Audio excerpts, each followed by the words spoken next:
Something else I've witnessed in your journey is you and boundaries, being able to stand in your power when it comes to your boundaries, especially with more senior leaders, like being able to say no when things don't suit you, or making a conscious choice to say yes rather than feeling like you have to. Actually really being able to hold your boundaries firm around what feels good to you. Do you want to talk a little bit about that? But about the boundaries, right?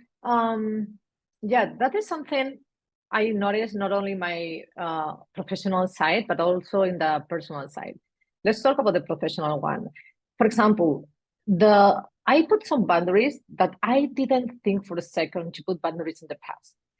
Um, Making, for example, what you mentioned, making like very conscious choices about what job is going to be good for me or not, even though it can be juicy in many aspects. It can be like a very high salary, or it can be like a very good company. I made the choices not to apply for them because I do know that I have a lot of value for many other options, right? It's like, for me, this is a kind of putting boundaries.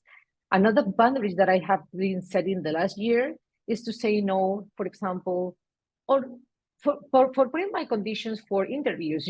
Right now we are experiencing very rare, bizarre moments for all the industries, and interviews can happen or it not can happen, but it can be very unhuman many of the time. For me, saying no, yes, or putting my options on the table, it has been like a very big way of setting boundaries. For example, I'm just thinking like the last thing that happened. Someone wants to do an interview with me, changing the last minute interview, and I said no, because my time is as value as yours. And this is like makes you feel, at the beginning you feel like you are very afraid of doing it, but once you do it, you feel more empowered.